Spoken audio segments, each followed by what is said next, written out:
Namaste, devotees. Pregnancy is a beautiful and important phase of every woman's life.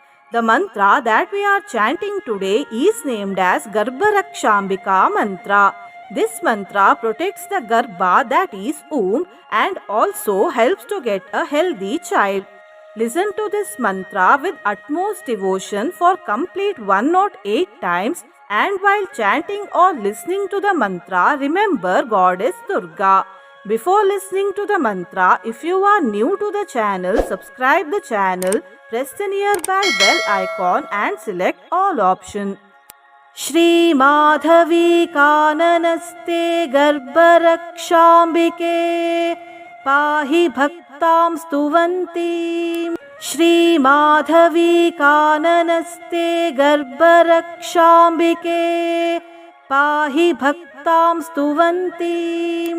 Shri Madhavi Kananaste Garbharakshambike Pahi Bhaktam Stuvanti. Shri Madhavi Kananaste Garbharakshambike Pahi Bhaktam Stuvanti. Shri Madhavi Kananaste Garbharakshambike Pahi Bhaktam Stuvanti. Shri Madhavi Kananaste Garbharakshambike Pahi Bhaktam Stuvanti. Shri Madhavi Kananaste Garbharakshambike Pahi Bhaktam Stuvanti. Shri Madhavi Kananaste Garbharakshambike Pahi Bhaktam Stuvanti. Shri Madhavi Kananaste Garbharakshambike Pahi Bhaktam Stuvanti. Shri Madhavi Kananaste Garbharakshambike Pahi Bhaktam Stuvanti. Shri Madhavi Kananaste Garbharakshambike Pahi Bhaktam Stuvanti. Shri Madhavi Kananaste Garbharakshambike Pahi Bhaktam Stuvanti. Shri Madhavi Kananaste Garbharakshambike Pahi Bhaktam Stuvanti. Shri Madhavi Kananaste Garbharakshambike Pahi Bhaktam Stuvanti. Shri Madhavi Kananaste Garbharakshambike Pahi Bhaktam Stuvanti. Shri Madhavi Kananaste Garbharakshambike Pahi Bhaktam Stuvanti. Shri Madhavi Kananaste Garbharakshambike Pahi Bhaktam Stuvanti. Shri Madhavi Kananaste Garbharakshambike Pahi Bhaktam Stuvanti. Shri Madhavi Kananaste Garbharakshambike Pahi Bhaktam Stuvanti. Shri Madhavi Kananaste Garbharakshambike Pahi Bhaktam Stuvanti. Shri Madhavi Kananaste Garbharakshambike Pahi Bhaktam Stuvanti. Shri Madhavi Kananaste Garbharakshambike Pahi Bhaktam Stuvanti. Shri Madhavi Kananaste Garbharakshambike Pahi Bhaktam Stuvanti. Shri Madhavi Kananaste Garbharakshambike Pahi Bhaktam Stuvanti. Shri Madhavi Kananaste Garbharakshambike Pahi Bhaktam Stuvanti. Shri Madhavi Kananaste Garbharakshambike Pahi Bhaktam Stuvanti. श्रीमाधवी काननस्ते गर्भरक्षाम्बिके पाहि भक्तां स्तुवन्तीं। श्रीमाधवी काननस्ते गर्भरक्षाम्बिके पाहि भक्तां स्तुवन्तीं। श्रीमाधवी काननस्ते गर्भरक्षाम्बिके पाहि भक्तां स्तुवन्तीं। श्रीमाधवी काननस्ते गर्भरक्षाम्बिके पाहि भक्तां स्तुवन्तीं। श्रीमाधवी काननस्ते गर्भरक्षाम्बिके पाहि भक्तां स्तुवन्तीं। श्रीमाधवी काननस्ते गर्भरक्षाम्बिके पाहि भक्तां स्तुवन्तीं। श्रीमाधवी काननस्ते गर्भरक्षाम्बिके पाहि भक्तां स्तुवन्तीं। श्रीमाधवी काननस्ते गर्भरक्षाम्बिके पाहि भक्तां स्तुवन्तीं। श्रीमाधवी काननस्ते गर्भरक्षाम्बिके पाहि भक्तां स्तुवन्तीं। श्रीमाधवी काननस्ते गर्भरक्षाम्बिके पाहि भक्तां स्तुवन्तीं। श्रीमाधवी काननस्ते गर्भरक्षाम्बिके पाहि भक्तां स्तुवन्तीं। श्रीमाधवी काननस्ते गर्भरक्षाम्बिके पाहि भक्तां स्तुवन्तीं। श्रीमाधवी काननस्ते गर्भरक्षाम्बिके पाहि भक्तां स्तुवन्तीं। श्रीमाधवी काननस्ते गर्भरक्षाम्बिके पाहि भक्तां स्तुवन्तीं।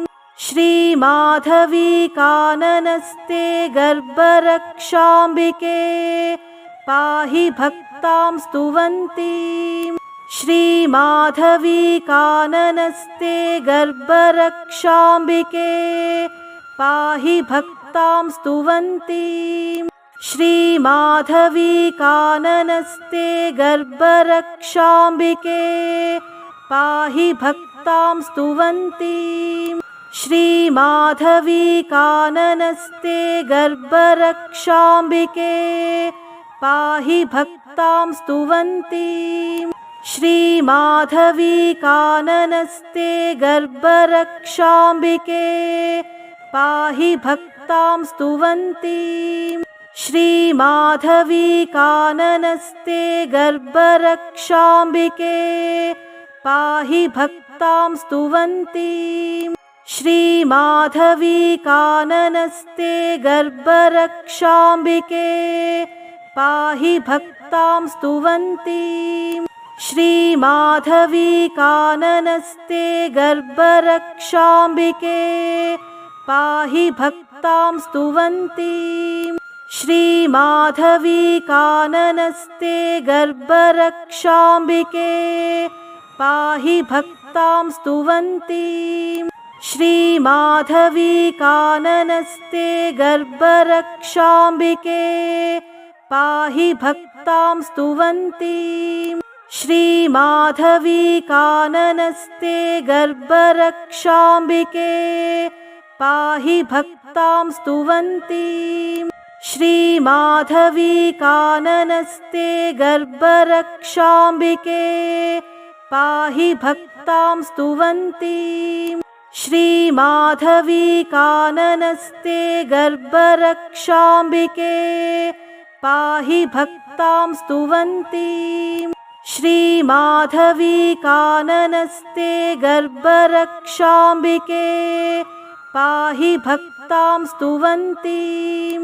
श्रीमाधवी काननस्ते गर्भरक्षाम्बिके पाहि भक्तां स्तुवन्तीं। श्रीमाधवी काननस्ते गर्भरक्षाम्बिके पाहि भक्तां स्तुवन्तीं। श्रीमाधवी काननस्ते गर्भरक्षाम्बिके पाहि भक्तां स्तुवन्तीं। श्रीमाधवी काननस्ते गर्भरक्षाम्बिके पाहि भक्तां स्तुवन्तीं। श्रीमाधवी काननस्ते गर्भरक्षाम्बिके पाहि भक्तां स्तुवन्तीं। श्रीमाधवी काननस्ते गर्भरक्षाम्बिके पाहि भक्तां स्तुवन्तीं। श्रीमाधवी काननस्ते गर्भरक्षाम्बिके पाहि भक्तां स्तुवन्तीं।